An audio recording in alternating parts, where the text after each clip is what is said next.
बिस्मिल्लाहिर्रहमानिर्रहीम। आज का हमारा टॉपिक है rate of reaction. Important topic है। पहले हम इसकी डेफिनेशन को करते हैं, फिर हम इसके फॉर्मूले की तरफ आते हैं। The rate of a reaction is defined as change in concentration of a reactant और a product divided by the time taken for a change. Reaction rate क्या कहता है कि कंसंट्रेशन कितनी चेंज हो रही है with the passage of time reactant और प्रोडक्ट की, वो है रेट ऑफ रिएक्शन। यानी अगर देखो कंसंट्रेशन चेंज होगी ना, पहले क्या है सिर्फ रिएक्टेंट, जब रिएक्शन शुरू होगा तो सारे रिएक्टेंट है उन्होंने आहिस्ता आहिस्ता आपस में कुलियन करके, इफेक्टिव कुलियन करके प्रोडक्ट बनाने। तो शुरू में क्या है कंसंट्रेशन जो है वो रिएक्टेंट की बहुत ज्यादा है, बट जैसे जैसे टाइम पास करेगा रिएक्शन होगा तो रिएक्टेंट की कंसंट्रेशन क्या होना शुरू हो जाएगी, कम होना शुरू हो जाएगी, और प्रोडक्ट की कंसंट्रेशन बढ़ना शुरू हो जाएगी, प्रोडक्ट ज्यादा बनना शुरू हो जाएंगे। So with the passage of time reactant की कंसंट्रेशन कम होगी और प्रोडक्ट की कंसंट्रेशन ज्यादा होगी। सो हम कंसंट्रेशन को टाइम से डिवाइड करेंगे तो हमारे पास रेट ऑफ रिएक्शन आ जाएगा। जैसे मैंने फॉर्मूले में लिखा है कि रेट ऑफ रिएक्शन का change in concentration divided by time taken for change. लिखेंगे हम चेंज इन कंसंट्रेशन कितनी चेंज हुई है डिवाइडेड बाय टाइम, कितना टाइम लिया, यानी 5 मिनट लिए, 10 मिनट लिए चेंज होने के लिए, वो सारा हम लिखेंगे। इसके फॉर्मूले में तो हमें पता चल जाएगा रेट ऑफ रिएक्शन क्या है। जैसे एग्जांपल है ए बी में कन्वर्ट हो रहा है, ये है एक रिएक्शन। ए हमारे पास क्या है रिएक्टेंट और बी हमारे पास है प्रोडक्ट। तो अगर हमने इसका रेट ऑफ रिएक्शन निकालना हो तो रेट ऑफ रिएक्शन का क्या formula, change in concentration over time taken for change. तो हम क्या करेंगे, किस तरह, अगर मैं बात कर रही हूँ प्रोडक्ट की कंसंट्रेशन की, तो प्रोडक्ट की कंसंट्रेशन, चेंज इन प्रोडक्ट की कंसंट्रेशन डिवाइडेड बाय टाइम, तो ये मेरा इस रिएक्शन का रेट आ जाएगा। या तो प्रोडक्ट की कंसंट्रेशन रखें या रिएक्टेंट की कंसंट्रेशन रखें, किसी एक की कंसंट्रेशन रखनी है। अगर मैं रखती हूँ रिएक्टेंट की concentration, change in concentration of reactant divided by temperature, तो मुझे साथ इधर नेगेटिव लगाना पड़ेगा। क्यों? क्योंकि जो रिएक्टेंट है with the passage of time कम हो रहे, रिएक्शन के शुरू पे रिएक्टेंट ज्यादा है, फिर वो जब प्रोडक्ट बनाना शुरू कर देंगे तो रिएक्टेंट क्या होना शुरू हो जाएंगे, कम। रिएक्टेंट कम होना शुरू हो जाएंगे, इसकी वजह से इसके साथ नेगेटिव आएगा। तो अगर हम प्रोडक्ट के कंसंट्रेशन लिखते तो प्रोडक्ट क्या इंक्रीज हो रहे, तो उनके कंसंट्रेशन के साथ नेगेटिव नहीं आएगा। अब आपकी बुक पे एक ग्राफ दिया हुआ है, ये ग्राफ है जिसमें वाई एक्सिस पे हमारे पास कंसंट्रेशन है और एक्स एक्सिस पे टाइम है। अब रिएक्शन प्रोसीड आउट होगा, जब रिएक्शन होगा तो आहिस्ता आहिस्ता रिएक्टेंट की कंसंट्रेशन क्या होना शुरू हो जाएगी, कम होना शुरू हो जाएगी, और with the passage of time product बनते हैं तो प्रोडक्ट की कंसंट्रेशन बढ़ना शुरू हो जाएगी।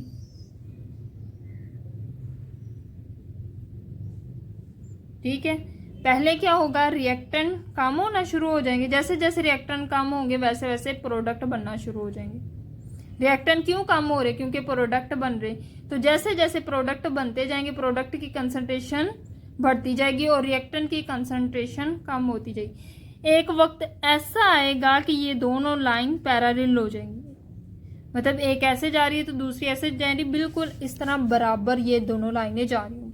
इस स्टेज पे रिएक्शन कंप्लीट हो जाता है। ये जो स्टेज है इसको हम कहते हैं कंप्लीशन ऑफ रिएक्शन। ये जो स्टेज इसको कहते हैं completion of reaction. Reaction complete हो चुका है।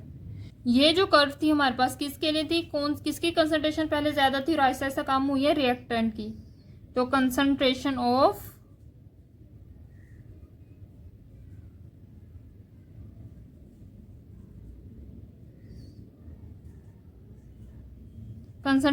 रिएक्टेंट के लिए हमारे पास ये कर्व है, और ये जो कर्व है ये कंसंट्रेशन ऑफ प्रोडक्ट के लिए, कंसंट्रेशन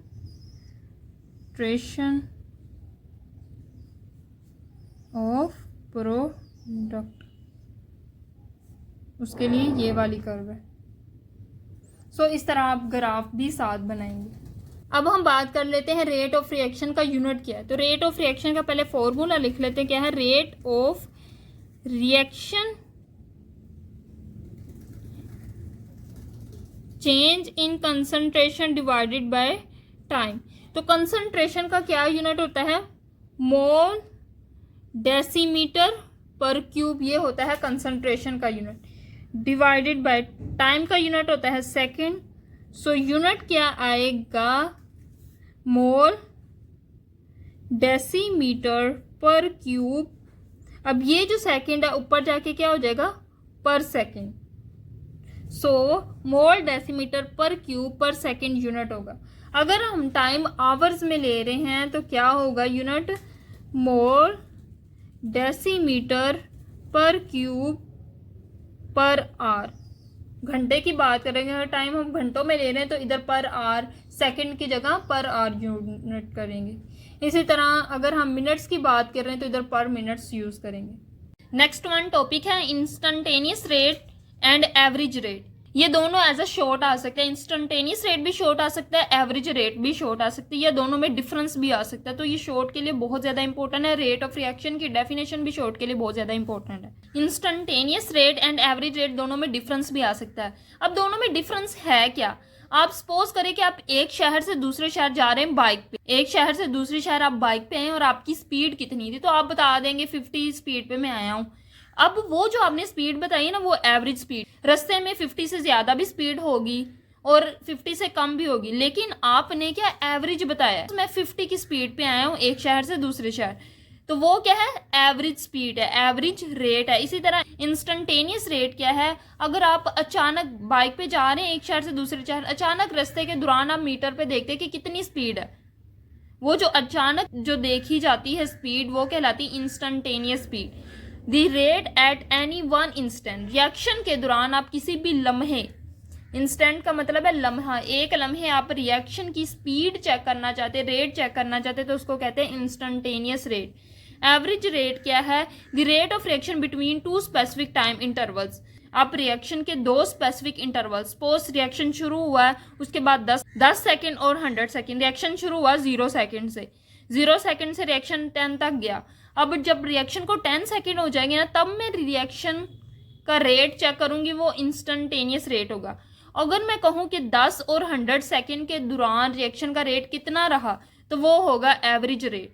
अगर मैं एक स्पेसिफिक पॉइंट पे बात करूं तो वो होगा इंस्टेंटेनियस रेट। अगर मैं दो इंटरवल्स के दरमियान बात करूं कि कितना रेट था रिएक्शन का, तो वो होगा average rate. The rate of reaction between two specific time intervals और rate over a time period. अब ये डिफरेंस है कि इंस्टेंटेनियस रेट जो होता है ना, वो जब रिएक्शन शुरू होता है तब ज्यादा होता है।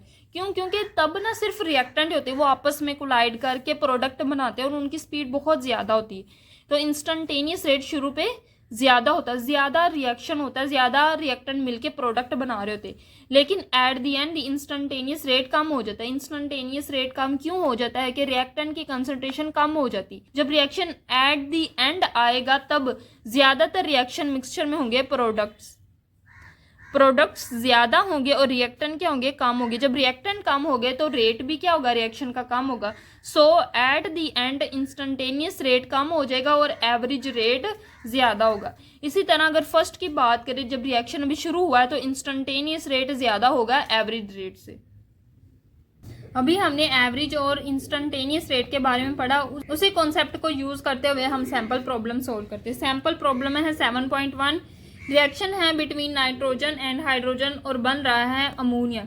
इस प्रोसेस का स्पेसिफिक नेम है, इसको कहते हैं हैबर प्रोसेस। अब डाटा देख लेते क्या क्या गिवन है। If concentration of ammonia is 3.5 मोल पर DM cube after 1 minute, 1 minute के बाद इतने अमोनिया बन चुके हैं। एंड 6.2 मोल डीएम पर क्यूब आफ्टर 4 मिनट्स, और अगर हम रिएक्शन को 4 मिनट्स के बाद चेक करते तो इतने अमोनिया बन चुके।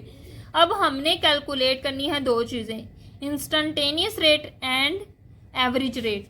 इंस्टेंटेनियस रेट कैलकुलेट करना है आफ्टर 1 मिनट, तो सिंपल क्या, इंस्टेंटेनियस रेट फार्मूला लगाएंगे,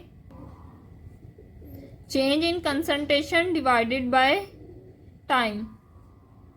अब कंसंट्रेशन कितनी आई है 1 मिनट के बाद, 3.5, तो लिखेंगे 3.5 मोल पर डीएम क्यूब। इसी तरह टाइम क्या है 1 मिनट, तो इधर लिखेंगे 1 मिनट। सो हमारे पास रेट आएगा 3.5 3.5 को 1 से डिवाइड करेंगे तो 3.5 ही आएगा। 3.5 मोल DM पर क्यूब, और ये मिनट ऊपर जाके पर मिनट हो जाएगा। सो ये हमारे पास आएगा instantaneous rate.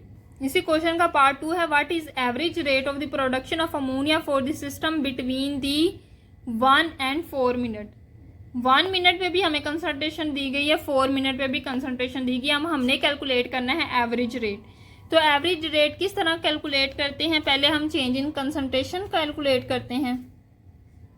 Change in concentration क्या है, चेंज इन कंसंट्रेशन किसकी कैलकुलेट करनी है, अमोनिया की। तो C की जगह अमोनिया लगाएं NH3, और साथ ये कंसंट्रेशन वाली ब्रैकेट जरूर लगाएं। अब हम क्या करते हैं, जब भी change in concentration find out करते हैं तो पहली कंसंट्रेशन को माइनस करते हैं दूसरी कंसंट्रेशन से। तो दूसरी हमारे पास है 6.2 और पहली हमारे पास है 3.5। तो 6.2 माइनस करेंगे 3.5 तो हमारे पास आएगा, इन दोनों को माइनस करने से 2.7 मोल DM पर क्यूब। तो ये हमारे पास आ जाएगा चेंज इन कंसंट्रेशन। इसी तरह टाइम का चेंज निकाले तो फाइनल टाइम में से इनिशियल टाइम माइनस करते हैं। फाइनल टाइम हमारे पास क्या है 4 मिनट, माइनस इनिशियल टाइम हमारे पास क्या है 1 मिनट। दोनों को आपस में माइनस किया तो आया 3 मिनट। अब हमने कैलकुलेट करना है एवरेज रेट। तो कंसंट्रेशन को डिवाइड कर देंगे टेम्परेचर चेंज से। तो कंसंट्रेशन चेंज किया था 2.7 मोल DM क्यूब। इसी तरह हमारे पास टाइम क्या था 3 मिनट। दोनों को आपस में डिवाइड किया तो फाइनल आंसर आया 0.90। यूनिट लिखे मोल DM पर क्यूब पर मिनट। अब हम क्विक चेक 7.2 सोल्व कर लेते हैं। हाइड्रोजन और आयोडाइड दोनों मिलके हाइड्रोजन आयोडाइड बना रहे हैं। अब उन्होंने हमें डाटा क्या दिया हुआ है, 100 second after the start of the reaction. Reaction start होने के बाद जब 100 सेकेंड्स हो जाएंगे, the iodide concentration had fallen. Iodide हमारे पास क्या है, आयोडीन हमारे पास क्या है, रिएक्टेंट है। तो जब रिएक्शन होगा तो रिएक्टेंट की concentration with the passage of time कम होगी। तो वही इन्होंने लाइन लिखी है कि आयोडीन की कंसंट्रेशन हैड फॉलन कम हो रही है। पहले इसकी थी 0.010, बाद में इसकी होगी 0.0080 डेसीमीटर पर क्यूब। अब हमने कैलकुलेट करना है average rate. Average rate calculate करने के लिए पहले हम कंसंट्रेशन चेंज फाइंड आउट करते हैं। सो पहले हम कंसंट्रेशन चेंज फाइंड आउट करेंगे। किसका फाइंड आउट करने लगे, किसकी चेंज कंसंट्रेशन चेंज हो रही है, आयोडीन की। तो इधर लिखेंगे आयोडीन के लिए कर रहे हैं। तो क्या है, इसकी पहली कंसंट्रेशन थी ये और दूसरी कंसंट्रेशन थी ये। हमेशा दूसरी में से पहली को माइनस करते हैं। जो सेकंड कंसंट्रेशन आई उसको कहते हैं फाइनल कंसंट्रेशन, और जो उससे पहले इसको कहते हैं इनिशियल कंसंट्रेशन। तो फाइनल में से इनिशियल को माइनस करते हैं। फाइनल कौन सी है, 0.080 माइनस 0.010। इन दोनों को आपस में माइनस किया तो आया माइनस 0.0020 मोल। इसका यूनिट है मोल डेसीमीटर पर क्यूब। ये हमारे पास है चेंज इन कंसंट्रेशन। इसी तरह टाइम चेंज कैलकुलेट कर लेते हैं, डेल टी। तो हमारे पास टाइम क्या है, टाइम एक ही है 100 सेकेंड, तो लिखेंगे 100 सेकेंड्स। अब हमने कैलकुलेट करना है एवरेज रेट। तो एवरेज रेट को लिखते हैं फॉर्मूला। अब हमने करना होता है कंसंट्रेशन चेंज लिखना होता है डिवाइडेड बाय टेम्परेचर। अब मैंने साथ इधर माइनस क्यों लगाया, क्योंकि हम रिएक्टेंट की कंसंट्रेशन के बारे में बात करें तो हमने फॉर्मूले में पढ़ा था कि अगर हम रिएक्टेंट की कंसंट्रेशन लिख रहे हैं तो साथ नेगेटिव भी लगाएंगे, क्योंकि रिएक्टेंट की concentration with the passage of time कम होती। अब ये माइनस वैसे का वैसे ही। आयोडीन की कंसंट्रेशन की वैल्यू क्या है, माइनस 0.0020, तो लिखेंगे माइनस 0.0020 डिवाइडेड बाय टाइम कितना है 100 सेकेंड्स। 100 सेकेंड से कंसंट्रेशन को डिवाइड किया तो फाइनल आंसर आया हमारे पास 0.000020। यूनिट लिखते हैं मोल डेसीमीटर पर क्यूब। टाइम क्या है सेकेंड, तो पर सेकेंड। सो ये हमारे पास है average rate of this reaction. So ये थी आज की हमारी वीडियो। मुझे उम्मीद है कि आपको वीडियो पसंद आई होगी। वीडियो पसंद आई तो वीडियो को लाइक करें और कमेंट सेक्शन में ज़रूर बताएं कि आपको वीडियो कैसी लगी, और मज़ीद इसी तरह की वीडियोस के लिए मेरे चैनल को सब्सक्राइब करें। दुआ में ज़रूर याद रखिएगा। अल्लाह हाफिज़।